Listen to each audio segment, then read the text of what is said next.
Well, hello there, and welcome to the Poetry News with me, R.sen, Squigs, and our guest host for this week, Elemental. How are you doing, everyone? Are you well? Hey, Hello. Good morning, everyone. How are you doing? Really well, thanks, and welcome to the show, Elemental. It'd be great to present with you. Appreciate you. Cool. So, coming up on the show today, the longest running poetry night in Western Canada, the Art of Words series, and the CBC Poetry Prize. But first, regular viewers of this show may have thought that I was out of Shakespeare puns, and I am. So if I get any more, I'll let you know. But at the moment, I don't.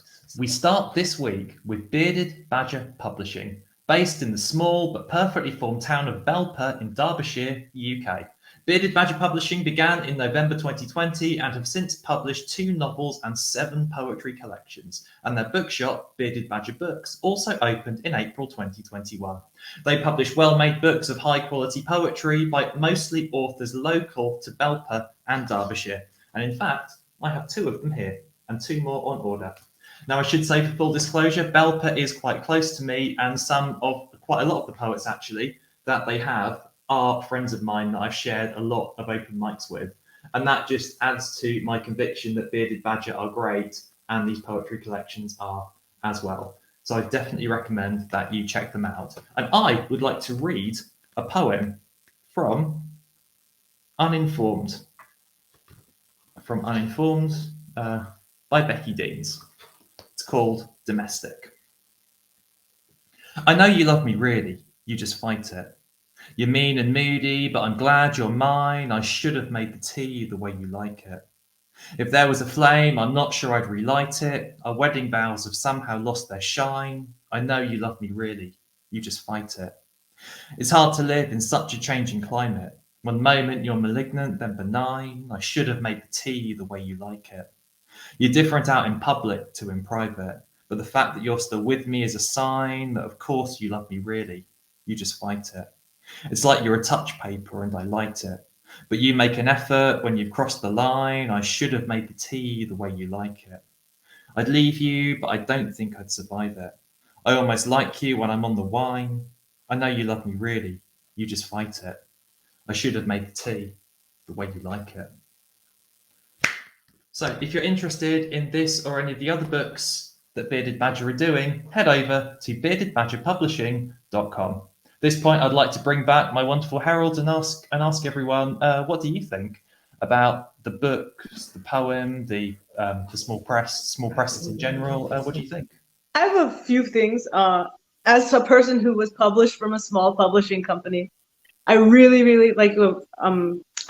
appreciate small publishing companies because it gives local independent artists an opportunity to actually get their work out there the way they want to.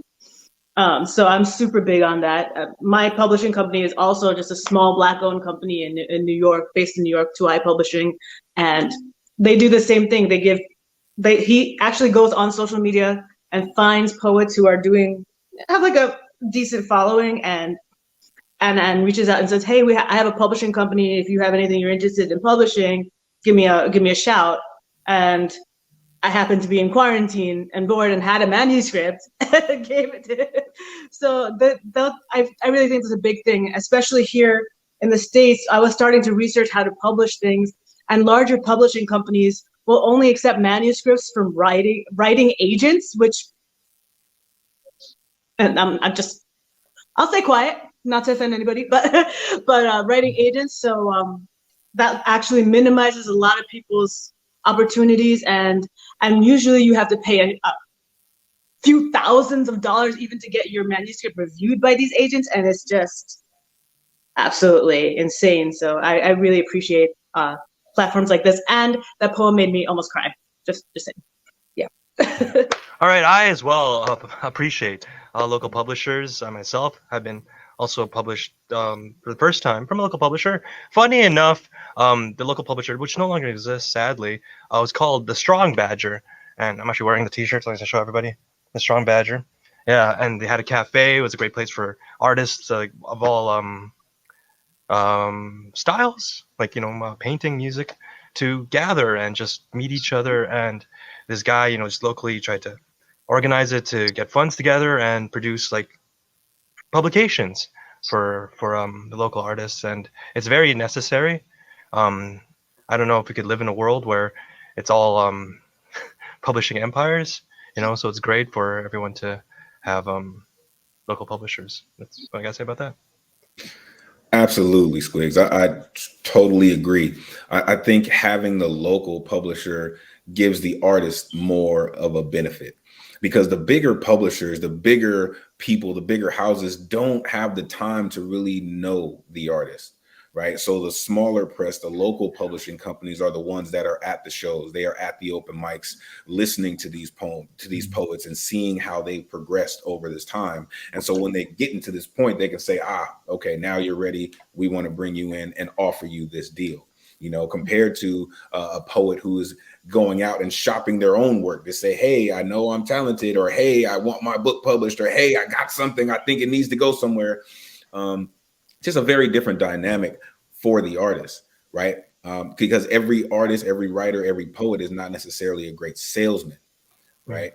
And when you do have to go on the road to sell your product, it's hard enough to believe that, hey, I got it, I think I got something here, but then have to go and sell it to someone and say, hey, this is why you need it, or this is why it should be on your company.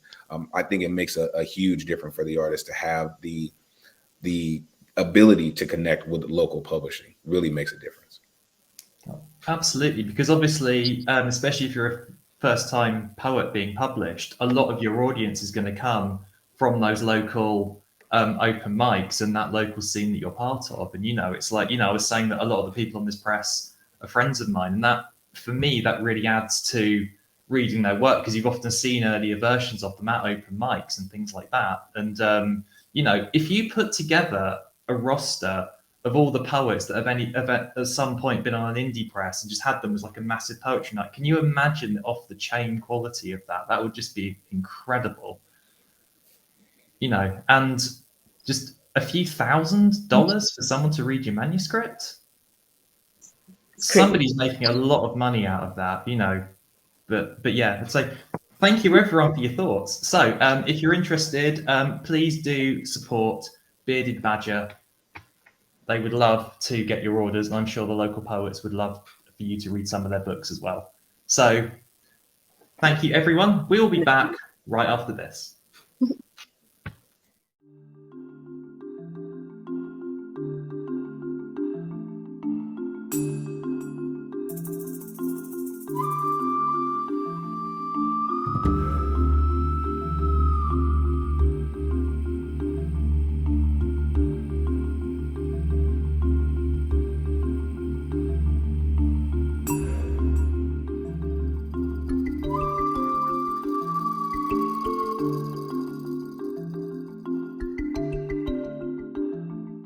Good morning, good evening, everyone. I am Elemental, the guest herald for the poetry news taking the place of Eddie this week.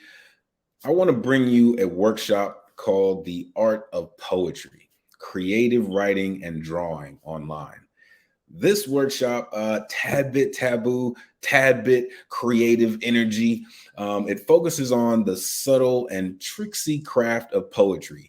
Hosted by the London Drawing Group and Philip Webb Gregg. The journey begins with looking into past and present prevalent illustrated poetry and delve into poetry as a practice through a willingness and diligence to engage. According to them, poetry is very often over-glamorized and stereotyped as a sacred act, available only to those who have the muse. Whereas in truth, poetry is a practice like any other, available to anyone who has the willingness and diligence to engage. Through a series of short writing, drawing exercises, we will guide you down the shady and moonlit path of making your own illustrated poems, dripping with pathetic fallacy and shimmering and foreshadowing. They will introduce games, methods, and techniques to help writers create their own illustrated poems, writings, and drawing practices. This workshop is happening on the 25th of November at 8 p.m. GMT, 3 p.m. New York, 4 a.m. Manila. As our Herald R.sen likes to say, it is free 99. So bring your pencils, your paper, your pens, and anything to draw and write with. So I want to bring back my fellow Heralds and ask them, what do they think about this idea of the sacred art of poetry and creating illustrated poems? The sacred art of poetry. Sacred because there's a human aspect to it, but then again, like, and it goes back to that whole idea. It's like, what is human emotion? All emotions are human. Is everything sacred? Probably. I mean, that's why we could write poetry about it. We could write poetry about anything. Is it? I don't know, man. Working on it, or yeah. That's what do you all think? So, actually, this is not my own words. This is my mentor's words. But she says, "Your words are magic, right?" So, if you think about words as magic, and then having the power and ability to change your ideas, change your mindset, change your ways, then yeah, poetry is definitely sacred. However, the muse thing, I don't know that I agree that everybody who's a poet has a muse. Not that I know that's like off tangent from what you were asking, but I don't think I have a muse because I write a lot of social justice pieces. I guess world peace is my muse then, right? But like I mean, I think, certainly I was just looking, I think especially the line available to anyone with the willingness to engage, I felt was really key, the real sort of nub of what that workshop is really all about. And I think, is poetry sacred? I would actually say no, it's not.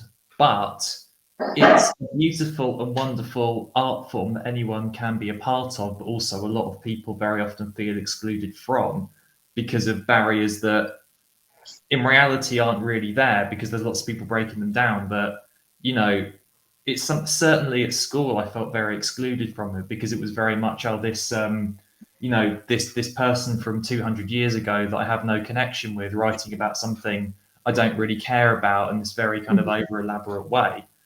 And I think it was, we all have poets that are very special to us, and it's a bit like it's a bit like music. People don't like every type of music. We have our preferences, and it's the same is true with poetry. We can find that, and any workshop like this that can help bring that out, I think is fantastic. So it's I'm very much in favor of stuff like this. It's all about finding how to channel your muse, your energy, because everybody has it and everybody can do it. It's just about knowing that can be brought out of you and finding your way and being guided. So yeah, workshops like this are great for doing that and reminding you of that.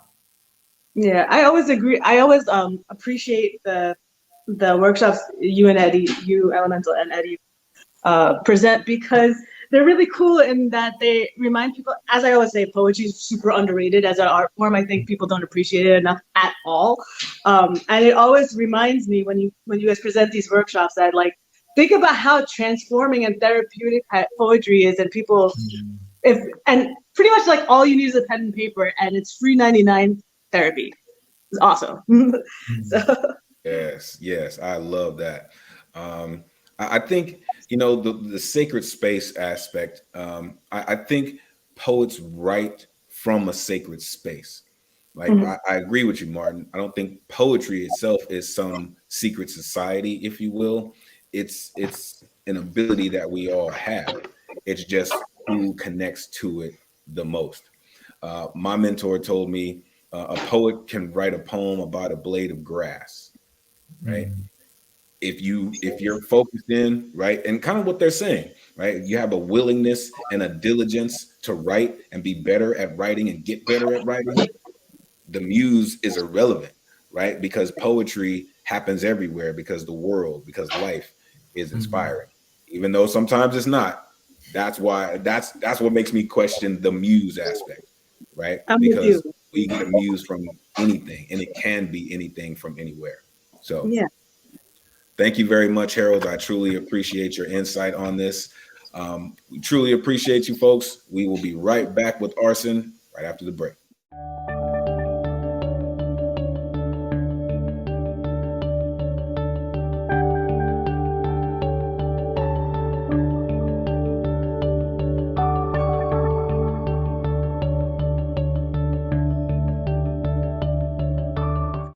Hello and welcome back. It's R.sen here with you again with another event for you coming up December 7th.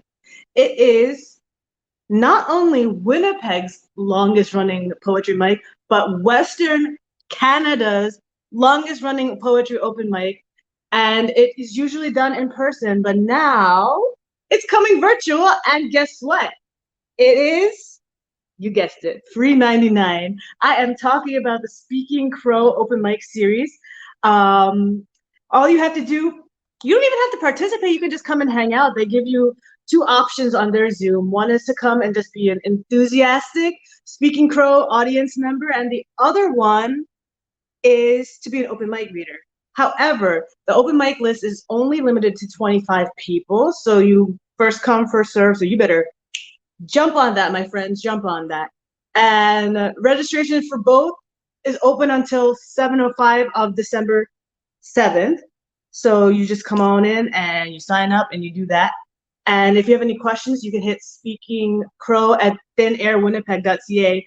And honestly, I just wanted to say two more things, and I honestly want to bring the Heralds on, especially Squigs, since I'm representing Canada right now.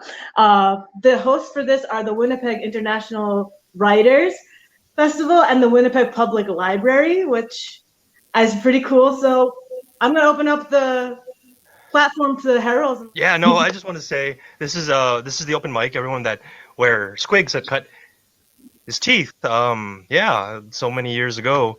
It's quite. I don't know what to say. It originated with members of I believe the University of Manitoba faculty, and is quite well known in the prairies out here. It happens actually every first Tuesday of the month. So if you don't catch this one, they'll keep going on December and such. Mm-hmm. And usually when you sign up and you don't get that performance ticket and just come in as an audience, if there's enough time at the end of the open mic, the host will be gracious enough to bring people in. So, if you want to read, it's even great just listening to the readers, because now that's on Zoom, we're getting poets from all around the world as well. So it's not just a local event; it's quite international. Oh, what do you guys got to say about that? Well, it's great. It's great. I mean, I love a long running mic. I love, when a night has been going for however long to become the longest running night in a city or a province or whatever, it just shows the amount of love and care that's gone into the event for so many years. And the longer an event runs, the stronger a feeling of community there is amongst the people that go to it, and it's not just going along to a mic, it's also just popping along just to see your mates, because you'll walk in and you'll probably know 3/4 of the room already, and you'll see developments of that thing they did for the first time the previous month, and or whatever it happens to be. It's like a party as well as a poetry night, because it becomes so regular and so kind of ingrained within the community. So it sounds great. It's obviously, for me being in the UK, it's quite a difficult time zone, but I will definitely try and get along, because the longest running night is the longest running night for a reason. It's because I'm sure it's awesome. So yeah, I'll definitely check it out when I can. Sleep is overrated. No, I'm kidding. Tell that to the boss. I know, right? Same here.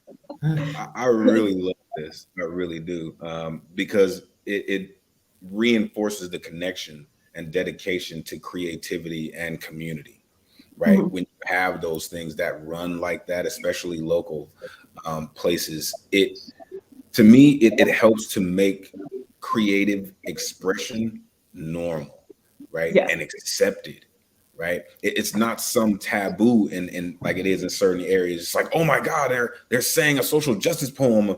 We don't speak like that around here, right?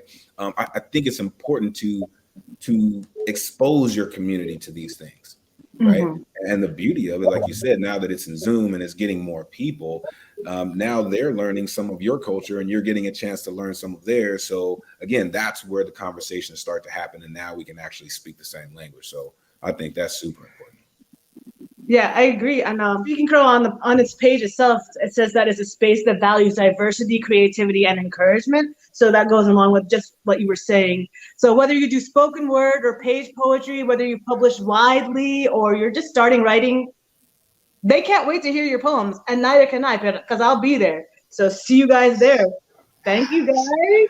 Thanks so much for your input today. Moving on to Squigs after our break. Thanks, everybody.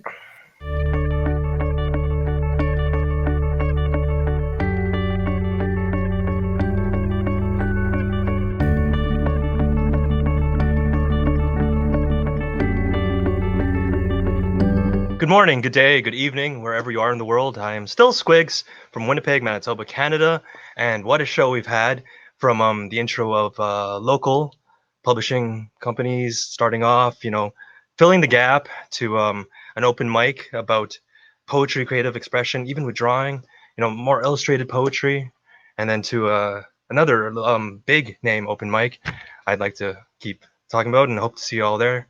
And now I would actually like to talk about one of Canada's biggest prizes in an article, poetry prizes, in an article from the Canadian Broadcasting Corporation, CBC, .ca/books. The five writers for the 2021 CBC Poetry Prize shortlist has been announced.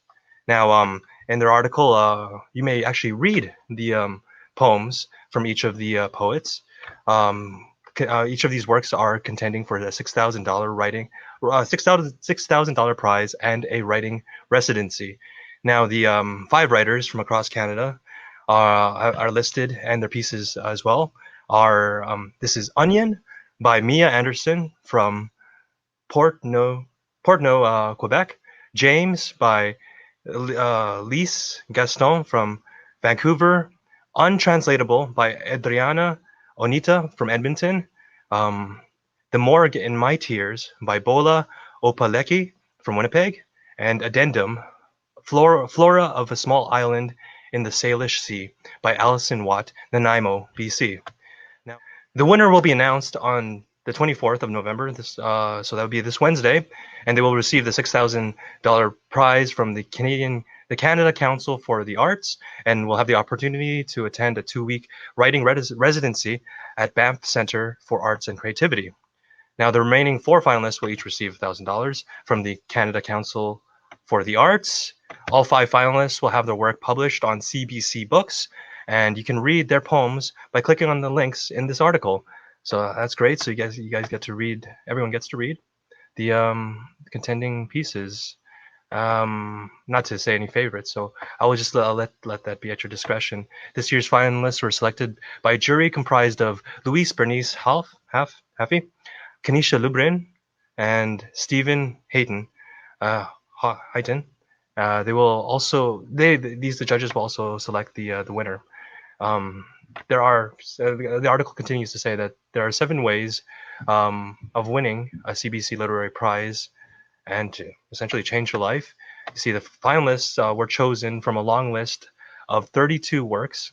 A team of writers and editors from across Canada has compiled this long list. The long list was selected from almost 3,000 English language submissions. The shortlist for the French language competition has also been revealed, and you can read it here. If you go to the link, the Prix de Poésie Radio Canada 2021, and last year's winner was a Montreal writer and photographer, Matthew Hollett, for his poem "Tickling the Scar." And more on Matthew Hollett's work and how he won the prize last year, and the other contenders for this prize. Please check out this website at cbc.ca. Now, I would like to bring back our other heralds to speak of these larger prizes. We all love the local opportunities to fill the gaps for emerging poets, but what does everyone think about the big name prizes and the empire there? For me, it's less about the winner of the prize, and it's more about seeing the names of poets that I've not previously been aware of. So certainly for me, all the names you mentioned are new to me, probably because I guess they're maybe they're more well known in Canada, but obviously over in the UK, I'd not heard those names before. And I think it's an opportunity. You can type their name into YouTube and see what they've got and what they're performing, and you can see whether or not you can connect with these writers. And I think that's the good thing about these shortlists and long lists. It's a very nice sort of neat place where you can go and see if there are more books you want to buy by writers that were previously unknown to you. But yeah, I'm not really fussed about who wins or doesn't win. I know we've talked before on the show about the merits or the lack of merits and awards, and it's such a subjective thing that I don't think that's relevant. Although again, it's a really nice prize. I don't know how much 6,000 Canadian dollars is, but it's got to be quite a bit. And so, I'd absolutely be like, yes, please, if that was me. But yeah, for me personally, as a poetry fan, it's much more about the exposure to the new names. I have to agree. You guys know my strong views on awards. I think I've done that before. I went on a kind of tangent about it. Like I don't like the concept of awards, but I also appreciate the fact that it introduces you to poets who you may not have known before, and it gives you some inspiration as a poet also by looking at their work to see what you could do to level up if you were looking at ways to level up your work. So, I really appreciate that fact. And again, like Martin said, I'm really not so much about who wins as I am about just being introduced to new artists. Absolutely. I think, the exposure to those new artists gives us the ability to see where our art is going, right? Compared to what is deemed as great or what's deemed as popular, right? or striking, right? Or next level for whatever reason.